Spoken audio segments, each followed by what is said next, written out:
Welcome back to All About Winning Daily Fantasy Sports. My name is Ty Patton. In this video, I'm going to break down the Thursday Night Football Showdown contest between the Kansas City Chiefs and the Denver Broncos. Excluding Sunday night and Monday night from Week 6, the average winning lineup in a showdown contest has had a total score of 136.52.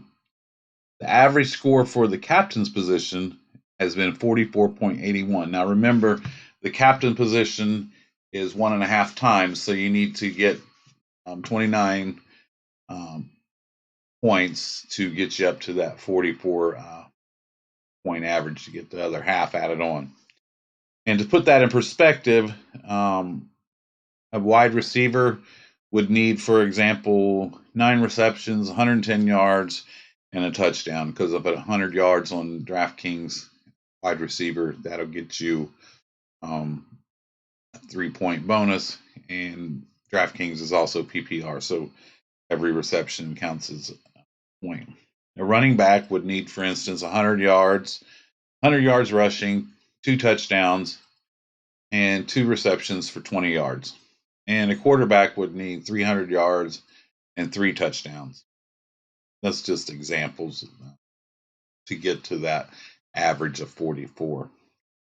With that in mind, it's no mystery that the captain's position is vitally important to get correct, and it doesn't matter if you're GPP, head to head, double up, whatever contest you're in for a showdown. You really need to focus on getting that captain's position correct.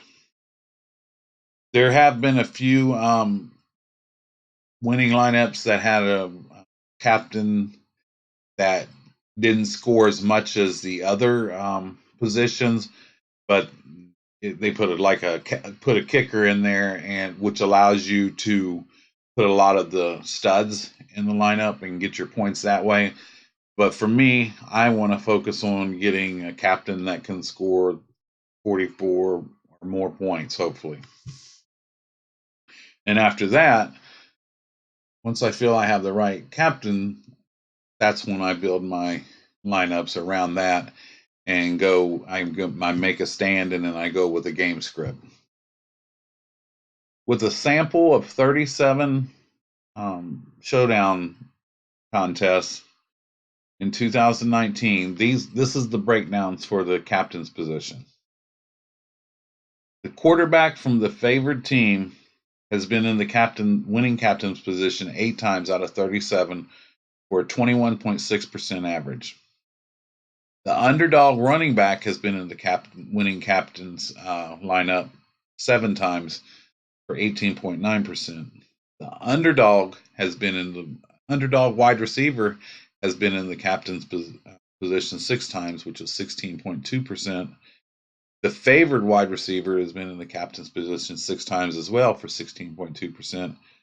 And the favored running back has been in the captain's position 4 times for 10.8%.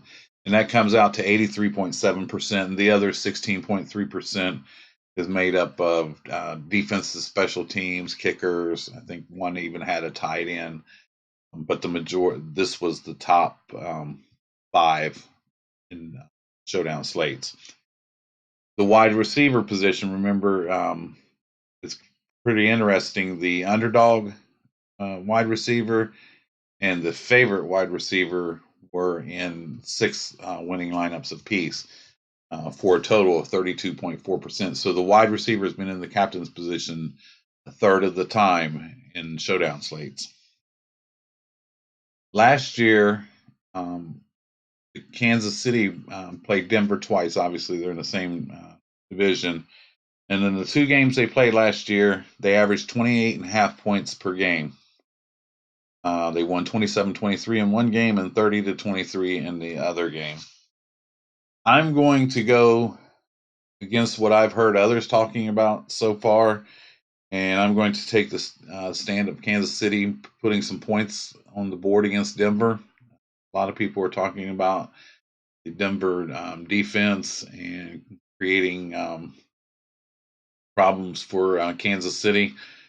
Denver's defense is really good, but these are the offenses that they have played: Oakland, Chicago, Green Bay, that's a decent offense. Jacksonville, the Chargers, and Tennessee. They haven't really been tested, and a lot of people probably don't remember, but the first game of the year against Oakland, Tyrell Williams had 6 receptions for 105 yards and a touchdown, and he was matched up against Chris Harris, and Tyreek Hill is way better than Tyrell Williams. So I just want to put that out there. I'm going to go personally. The first manual build that I built, I had Tyreek Hill in the captain spot, and that's what I'm going to go with in one of my lineups. Tyreek Hill can definitely break a slate. I feel like he's going to go under-owned because of the matchup with Chris Harris.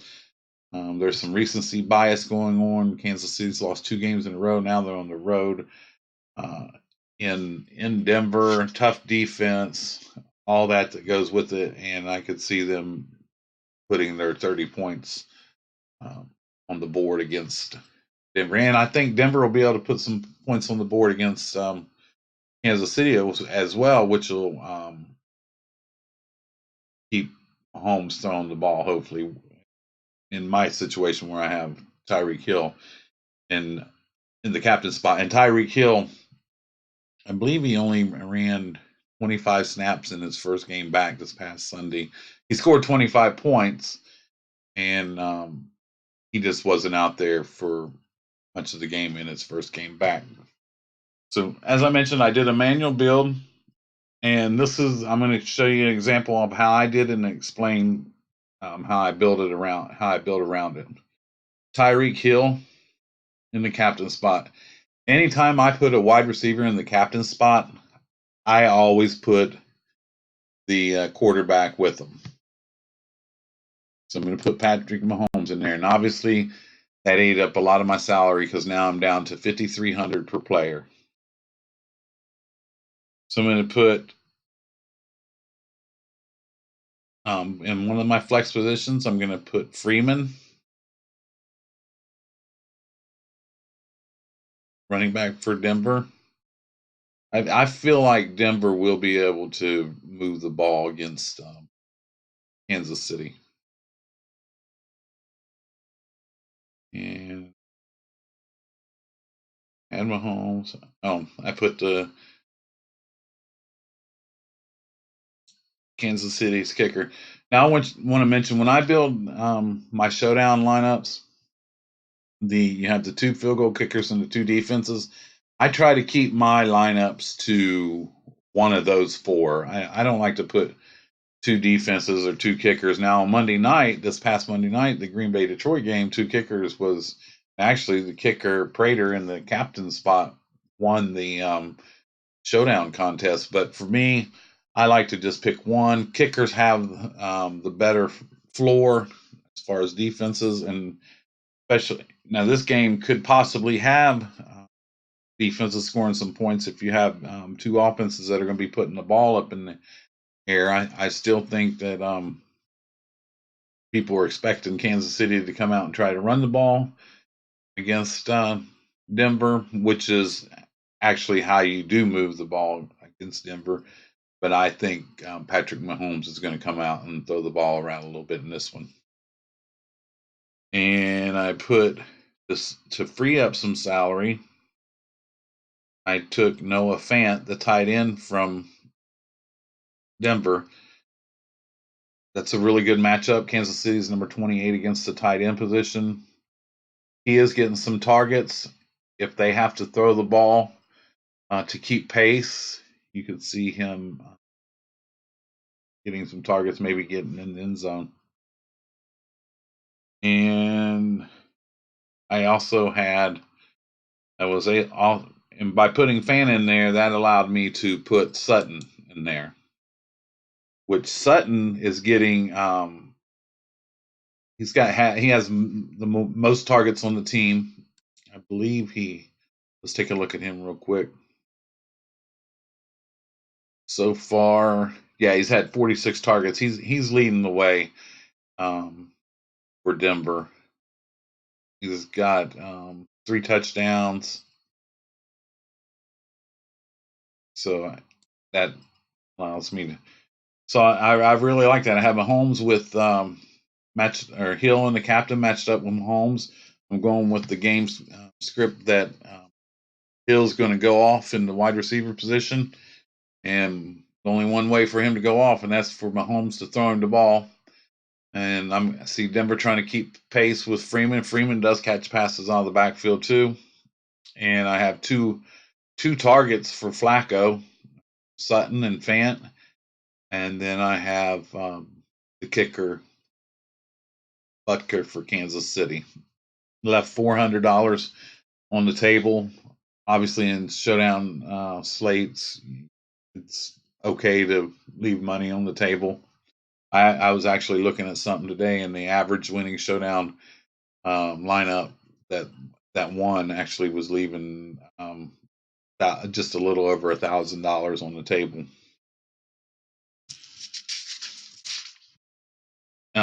With this particular lineup, you could switch out Fant, and if you wanted to go with the other kick, I just preferred not to do it that way. But that's a pretty nice lineup too. Like I said, I don't like to use two kickers, but if it's going to be some points, you could see a situation where you get a nice floor of points there with Butker and McManus, and then you got Sutton and Freeman. So a lot of people will be drawn to. The thing I don't like about Freeman is he is a lot cheaper than Lindsay. I believe Lindsay is 8,800.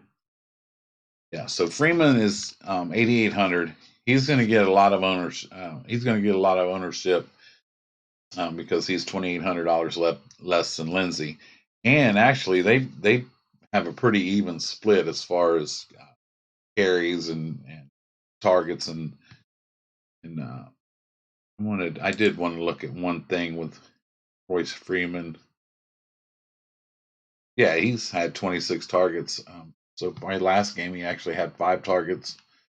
Home games, he's had 18 targets at home and only 8 away. So he's getting a good 50% of carries and targets. And like I said, he'll be popular. If I wasn't going to use Hill in the captain, I would probably try to get up to Lindsay some way, just because I feel like he'll be a little bit contrarian to what a lot of people are going to do. I see people trying to really balance this their lineups out, and I also looked at some lineups last year that Kansas City was in, and a couple of the winning lineups. They definitely had Patrick Mahomes in every one of the winning lineups and matched up with some targets. So that's the build that I'm going to go with. Now, what I did do is I used an optimizer. Not that I MME. I have nothing against guys at MME. By all means, if you can do it, if I could do it, I would do it. Last week, my lineup building video, I actually had the player pool that I put it in Optimizer. It generated 108 lineups. And that player pool that I had actually generated a lineup that would have beat the lineup on the Millie Maker by 15 points. So I do the same thing for Showdown. I go through, and the optimizer I use allows me to put minimum and maximum exposures. So I go through and I put maximum exposure at the captain's position. I don't want, for 60 lineups, I don't want any more than 20% exposure in the captain's position. And then I didn't put any restrictions on it. Usually I put if wide receivers in captain's spot has to have his quarterback. I didn't put any of that in there this time. I just ran it. And because I go through and I look at the ones that I like, and I'll play a few different contests, and It kind of lets me see like if I'm forgetting something or overlooking something um, when I manual build. So anyway, I ran the 60 lineups, and this was the very first lineup that it generated for me. It had Freeman in the captain spot, which, as I mentioned, I think he's going to be extremely popular. I think he'll be extremely popular in the captain spot because it frees up a lot of salary. I mean, if you put Mahomes in the captain spot, you're looking at 18,000. So Freeman in the captain spot, you can see why he's going to be really popular. He's getting half the share of the backfield work, and it only costs you $9,000 to put him in the captain spot. So the optimizer did this. In the flex, it had Damian Williams at running back. It had Emmanuel Sanders, wide receiver. It had Sutton, wide receiver. And then it had the two quarterbacks. And left 400 on board. And I actually like this. I just feel like Freeman's going to be so popular that I don't know if I get any leverage on the field. But I'll probably put this in a contest, maybe a double up or something. It's got a really nice floor to it. I think a lot of people are going to be down on Damian Williams, and I actually like him. I'm going to do another build where I have Williams in the captain spot. But here, double quarterback's been real popular in the a lot of the winning lineups too. So, and they give you pretty nice safe floor. Kansas City's defense isn't really anything to fear.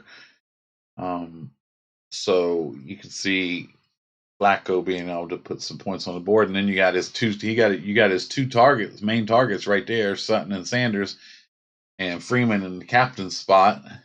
So that's a pretty nice build. Leaving $400 on the table. So I definitely felt like that was a really interesting lineup, the very first one, and it was the highest scoring of all the ones that it generated. So with the I'm getting this out plenty of time. Had some issues previously with trying to get it out, and then I have some processing errors. So I wanted to get this out well in advance of game time, so you guys have it. I hope you get some value out of it. Make a stand. Go with a game strip. Making a stand usually means you're going to fade a player or two, and go with a game script.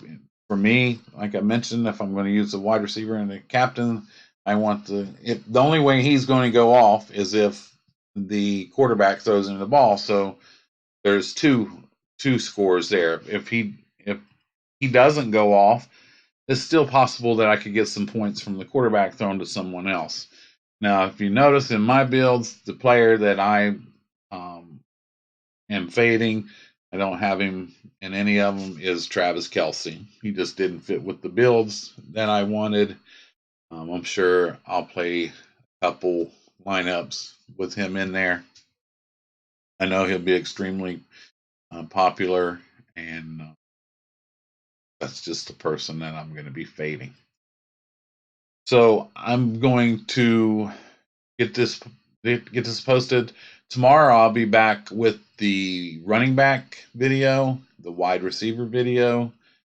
On Friday we'll do tight end defense special teams video, and then on Saturday we'll do lineup building and game by game breakdown. I really appreciate your time. If you hit that like button, the subscribe button, hit that notification bell so you get notified when you get my videos. When my videos post. I really appreciate it. Please feel free to drop any comments or opinions or anything you'd like down below. I'll see you tomorrow. My name is Ty Patton. This is All About Winning Daily Fantasy Sports. Have a good evening.